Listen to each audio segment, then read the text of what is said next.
Evil wears many faces.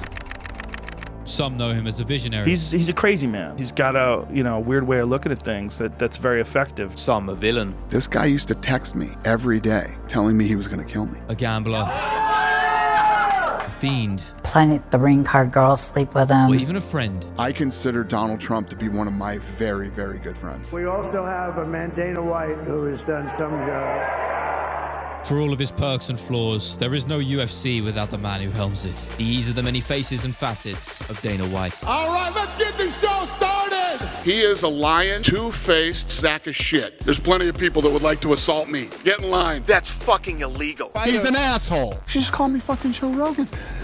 I want to oil you up. What the fuck does that mean? To understand one's psyche, especially one as morally ambiguous as Dana White's, we must observe the source, the root, the cause. The focal point of Dana's business mindset lay embedded from his formative years, a childhood rough and without love nor care. Yeah, I don't talk a lot about my upbringing. My mom, I grew up with a single mom who worked very hard. I definitely got my work ethic from her. My dad was an alcoholic, was never around, and when he did show up, you didn't want him around. As I got older, my mom and I didn't have a very good relationship. Gotcha. My mother used to tell me that I was gonna be just like my father and not amount to anything. And my mom did a lot of shit like that. And I'm not saying that that's what drove me, but that didn't hurt. You know what I mean? I don't like the person Dana's become. He's not a good person. He seems to have lost his character somewhere along the way. He mistreats people. It's terrible the way he speaks of women and treats women. That really bothers me because I don't believe I've ever brought him up to behave like that. Scathing words in both novel and interview, they painted a picture of a man cold and calculating. A far cry from the loving child they once knew. Having your own mother turned against you could well lend credibility to such harsh accusations. Or maybe it's simply a case of financial desperation, a tale of one forgoing all morals in order to earn a quick buck. Regardless of who's right and who was wrong, Dana's relationship with his parents drove him, for better or worse, into the man we know today. Did you feel sad when you knew they died? No, I didn't. When they passed away, I had almost no feelings about it, to be honest with you. The way that I am built and the drive and all the things that I have, I mean it when I say that I wouldn't change one thing about the way that I was brought up. Had I not had them for parents, had I not had the upbringing that I did have, that I wouldn't be who I am today. No empire is founded without hardship, and Dana's early years are no exception. Before his alliance with the Fertitta brothers and the development of the UFC as we now know it, White was entangled with an array of dubious characters. One such figure, James Whitey Bulger, a notorious mob boss with extensive power and influence. A deal turned sour, Dana hedging his bets. The specifics behind their business entanglement remain shrouded in mystery. But at the end of it, White had found himself on Bulger's blacklist. Okay. So back in the day in Boston, Whitey Bulger ran South. Of course. I was doing business back there. I was training people out of a gym. We used to bring kids in from all the different areas to come in and box. A couple of dudes that worked for Whitey showed up. These guys rolled up on me one day at the gym. They wanted some money. They walked away that day. I was thinking, man, I don't even want to know these guys. It was like $1,500, $2,500, whatever the number was at the time. Which was like $25,000 to me in those days. You know what I mean? Right. I got a phone call at my house. And they said, you got till tomorrow to pay us. And I'm like, or what? Or you're going to find out. What do you think was going to happen? No, it's nothing good. Nothing good was going to happen at 1 o'clock. So I literally that day, I hung up, picked it back up, and got a one-way flight to Vegas. His life uprooted forcefully from Boston to Las Vegas. One of Dana's lowest moments would be the turning point for the UFC's eventual rise. I got 3 rules, okay? They're my 3 rules of winning. Rule 1, attack, attack, attack. He's a snake, he's a liar, and he's just an all-around bad guy. Rule 2, deny everything, admit nothing. You know what's true? What I say is true. No, I didn't say that. You said that. I see where this is going. And third of all, you never, ever, ever admit defeat. You always claim victory. Donald Trump will be the 47th president of the United States of America. Couldn't stop him. He keeps going forward. He doesn't quit. He's the most resilient, hard-working man I've ever met in my life. He deserves this. They deserve it as a family. For all of Dana's focus on the combat sports realm, his business side would give rise to a new face, one entrenched in politics. In a world that was not yet ready for mixed martial arts and saw it barbaric and cruel, the now sitting US president was a man who saw potential within it. Donald Trump's decision to offer a helping hand to Dana White in his struggling sport would unknowingly set the wheels in motion for an unlikely friendship, one that remains at the forefront of MMA years on. I would never say anything negative about Donald Trump. President Trump is somebody you worked with from quite a long time ago. Right. You would have the fights at his venue in Atlantic City, right? Correct. Venues didn't want us. And Donald Trump was the first guy that gave us our shot. Now remember this, think about this, where the Trump brand was. Here, UFC brand was down here. We went to the Taj, Trump cut us a deal. He had us at his venue 2 times back to back, showed up for the first fight of the night, and stayed till the last fight of the night. Everything that happened to me in my career from there on out, he would pick up the phone and congratulate me. Our relationship is just like, you know what I mean? I consider Donald Trump to be one of my very, very good friends. Trump had saved the UFC in many ways, his business-focused mindset aligning with Dana's. And yet deep down, it was a decision with ulterior motives. In providing a platform for mixed martial arts, he would soon see the opportunity to start a promotion of his own, to rival the man he had called friend for so long. I want to say it was TMZ was interviewing me one time, and they're like, Donald Trump's about to go head-to-head with you. You know, what do you have to say about that? I said, I'll never say anything bad about Donald Trump. Well, it's been a great evening, a great success, total sellout, 14,000 people. It's a testament to how much he likes fighting and what he saw in the UFC back in those days. The future, of course, would see Trump's business endeavor crumble and wither as those 3 big letters rose to prominence. And yet, the relationship between both helmsmen had in the end come out stronger. A bond that would never waver over the years as each other's stock grew. If anything, it would only tighten, catalyzed by a seismic event that would see not Trump enter the realm of fighting, instead Dana of politics. Former US President Donald Trump has survived an attempt on his life at a campaign rally. When you said to just give it up, what did he say to you? You can't, what I can't quit. You don't ever quit, you never quit. He's the most resilient human being I've ever met in my life. You know, then the next day, he jumps on a plane and flies to the RNC and then goes right back out in public on stage again. It is my honor to introduce the 45th and soon-to-be 47th President of the United States, Donald J. Trump. And thank you, Dana. 4 months from now, we will have an incredible victory, and we will begin the 4 greatest years in the history of our country. And so the man who has upended all the rules of politics in America is president for a second time. We also have a man, Dana White, who has done some job. Dana's influence, power, and social media connections had played an instrumental role in the re-election of Donald Trump. Of that, there is little doubt. I am not one to preach on which political side is right nor wrong, but Dana's decision to go down the political rabbit hole has had a knock-on effect into the UFC, influencing the cultural zeitgeist and the fighters who compete under the UFC's banner. But Kobe is a MAGA guy. He walks into the ring sometimes wearing a Make America Great Again. Mr. President! You get that belt and you bring it in and I'll see you, man. We're rooting for you. Jorge Masvidal was a big fan of mine politically. Greatest president in the history of the world, sitting right there. I love that guy. Henry Cejudo. This guy is a winner. Here, say something. No, let's continue to keep making America great again. In the name of free speech, Dana's scorched earth mentality within the political confines of the UFC are to some commendable, to others despised. A space where near anything can be said on press conference microphones with no fear of consequences. Such freedoms have given rise to infamous figures within the fighting realm, those known less for their in-cage achievements and more for their antics outside of it. If you had a son and he was like, you had a son, he was gay, you'd be like, oh man, you don't want a grandkid? No problem with it. Oh man, well dude, you're a weak fucking man. You are an infection. You are the definition of weakness. Everything that is wrong with the world is because of fucking you. I'm assuming I have lots of gay employees. I'm assuming I have lots of... Who cares? I don't give a shit. Who cares? Exactly. Yeah. Good for you. You live your life. Control what people say. Gonna tell people what to believe. Gonna tell people...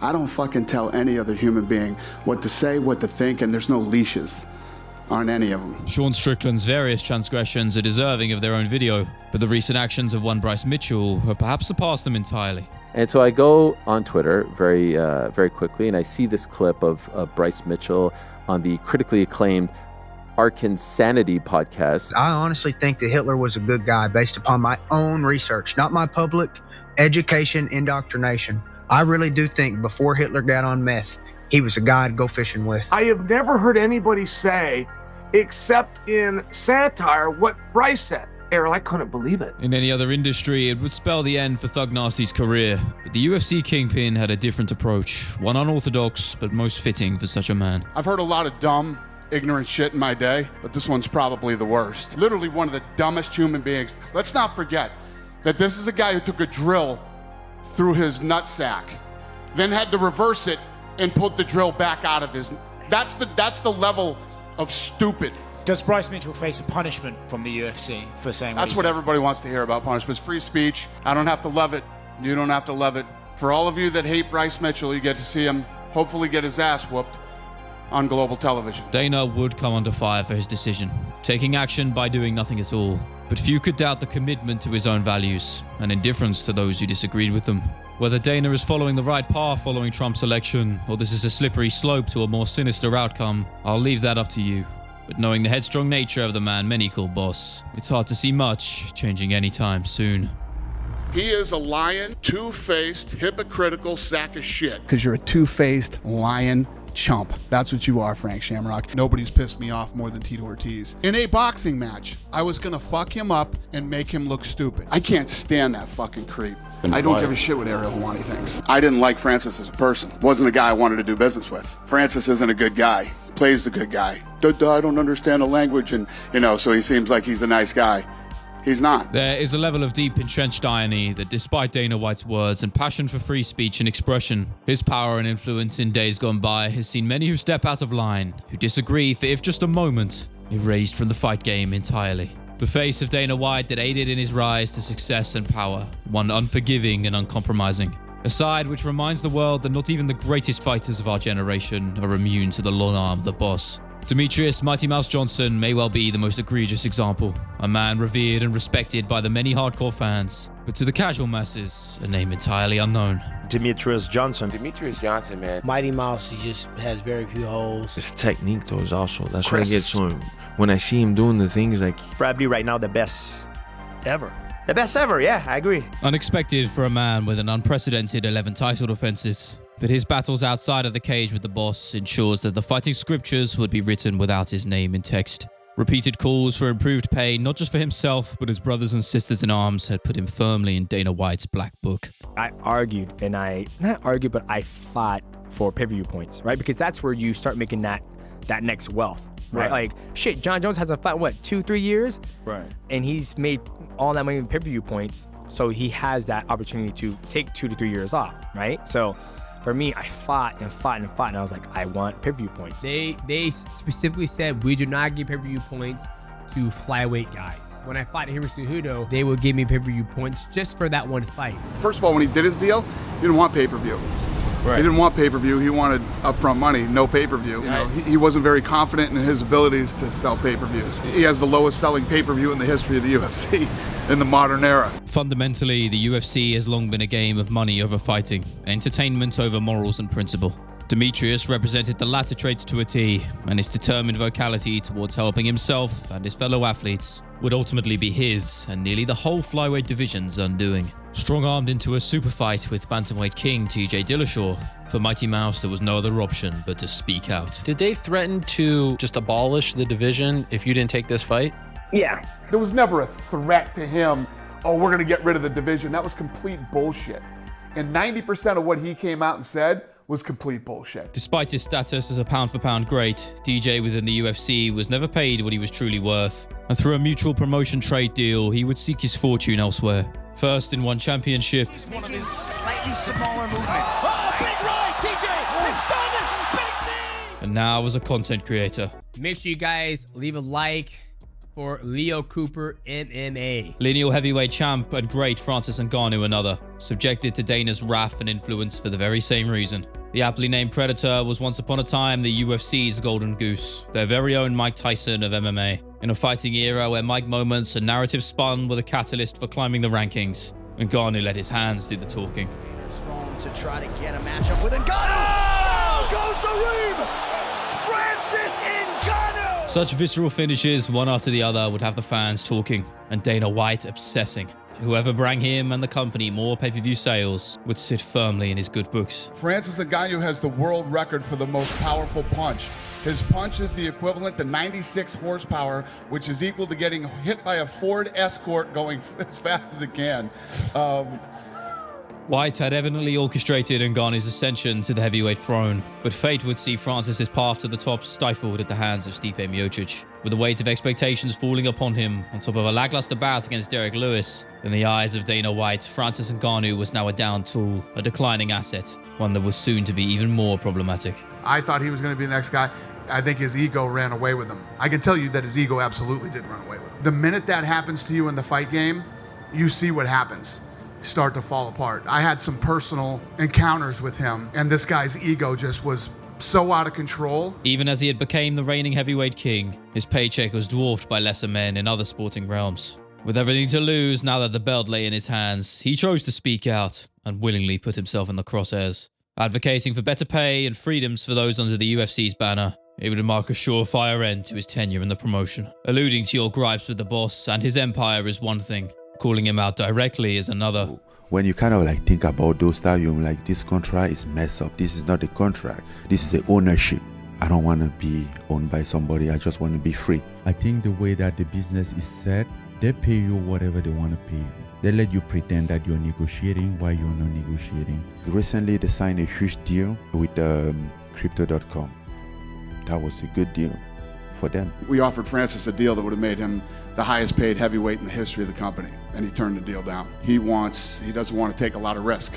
Feels like he's in a good position where he could fight lesser opponents and make more money. We're going to release him from his contract, and he can go wherever he wants and do whatever he wants. Regardless of how Dana would try and spin the narrative in post-fight press conferences, Francis had left the division on top on his terms, vacating his throne. Success in this game to him was not those 10.5 pounds of gold, not ever. Instead, securing a future for his family. To do so, he had taken a risk, giving up the accolades so many desire, leaving one sport to conquer another. And that saga's conclusion, I'm sure you know very well.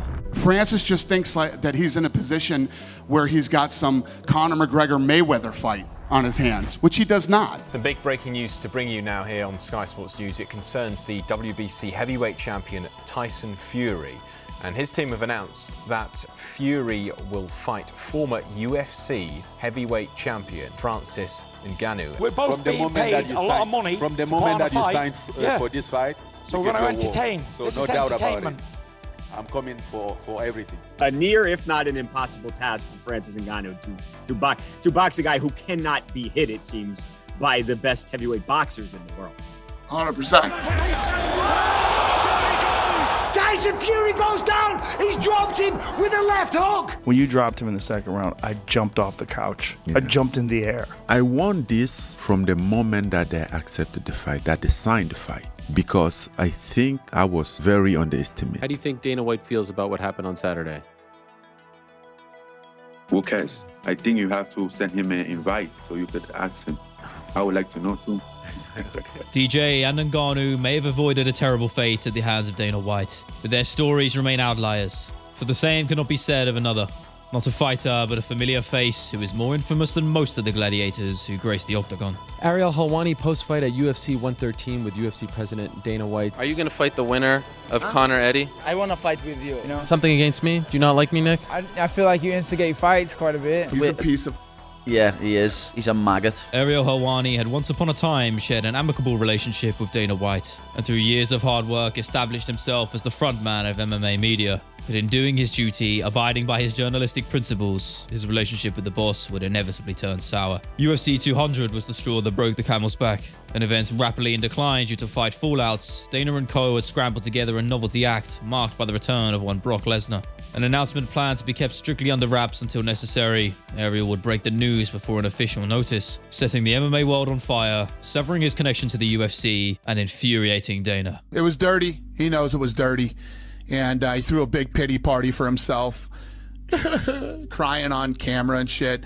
It's fucking just ridiculous. So why did you leak the information? I didn't leak anything. I would never defy that trust.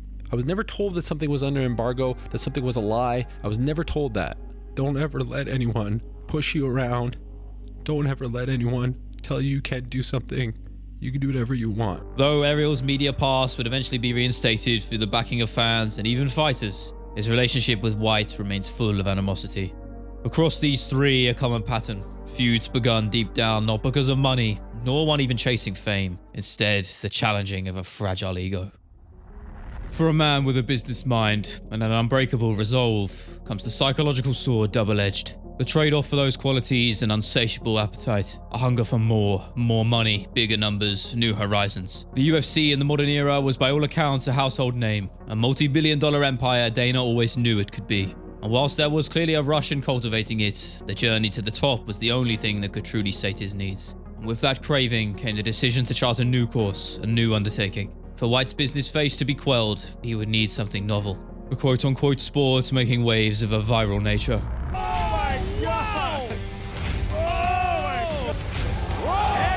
Inspired by the rogue and unregulated slap competitions originating in Russia, Power Slap was to most nothing more than a crude form of entertainment adapted for a modern age. Tailor-made for a short-form content era, Dana had seen dollar signs in those viral moments, aiming to professionalize and upscale it from a novelty act to a sporting empire. A concept that has brought its fair share of criticisms. Concerns of athlete well-being and long-term health risks remain rife, and yet the boss, ever headstrong, remains convinced of his larger-scale success. The deal that I just cut for Slap is bigger than the UFC deal we cut with Spike TV after the first season of The Ultimate Fighter. I don't give a shit what the media says about it. They don't matter. Perhaps in some dark, twisted reality, there is a positive outlook to be had, at least in the eyes of White. Power Slap could well be repeating history, a sport, for a lack of a better term, now shunned and mocked, soon to be revered. A path that the UFC followed once before in the days of yore, before it became the global superpower we know today. Dana has the utmost faith in his brand new toy and refuses to heed the words of those telling him no. We're number one in all of sports. And when I say all of sports, if you take the NFL, the NBA, the NHL, F1, WWE, and who am I forgetting, and added them all together, their numbers don't compare to Slap's. That desire to relentlessly promote something many consider inhumane and barbaric. It could well be representative of psychological seeds finally sprouting. In building this new empire, has Dana White truly lost his mind? I'll leave that up to you. Even with that foray into a foreign world, the business face of Dana was never fully content. A decision brought upon by Power Slap's gradual long-term decline, maybe. But he would return to the sport which sparked his curiosity in the first place. Combining forces with Turki Al-Sheikh, the UFC helmsman is now looking to dominate the squared circle. Until recent years, it's been no secret that the sport of boxing has been on the decline. Promotional politics, petty lawfare, too many belts in each weight class. MMA has to many surpassed its legacy. And now White is aiming to apply the same business philosophy that took his company to grand heights to this new realm. Turki Al-Sheikh and Dana White made the announcement just in the last few hours. They partnered together and they're going to launch a new league in boxing, okay? New belts, new fighters, new rules, basically. Dana White, whether you love him or you hate him, he's the only man in the combat sports world who's built something bigger and stronger than everything that Eddie Hearn and Frank Warren have done. The best fight the best. You work your way up the rankings, and once somebody breaks into the top 5, there's no question who the best 5 guys in the world are in each weight class, and they fight it out. And then once somebody holds that belt, you don't need 3 letters in front of the belt. Whoever has that belt is the best in the world in that weight class. It's a very simple model. In steering a company of the UFC's magnitude, one must wear a mask in front of the masses. A corporate front to appease the media microphones, one civil and level-headed. For so many years at the top, Dana White had done exactly that, hiding his true self. Through the years, we had seen rumors at worst, glimpses at best of the UFC president's true nature. But on a boozy New Year's night, the truth would finally come to the fore. You could be caught on camera striking a woman. It doesn't matter if you got struck 10 times. You don't strike a woman. What kind of message are you sending to your fighters, to your employees, if that goes unpunished, away without any repercussion? What kind of message is that? Do you think he can do anything that he'll be forgiven for? No. This is permanent. Dana White's notorious mask-off moment. That captured footage showed a previously unknown side to the man with many. Whether you chalk it up to nothing more than a drunken row or a sign of something far deeper, there is something deeply ironic about a man spearheading the Power Slap movement being criticized for the very same thing. For all his deep remorse, Dana's mask had finally been cracked, the lines blurred. You don't put your hands on a woman ever. There was definitely a lot of alcohol involved, but that's no excuse. And what is my punishment? Here's my punishment. I got to walk around for however long I live. Is it 10.4 years or is it another 25 years? This is how I'm labeled now. His power and influence had quelled any long-lasting damage to his reputation, perhaps. But deep down within the psyche, he will always be full of regret. A man so rarely not in front of a camera and bright lights. There is an argument to be made here that this side of Dana, unknowingly recorded by prying eyes, was the real one all along.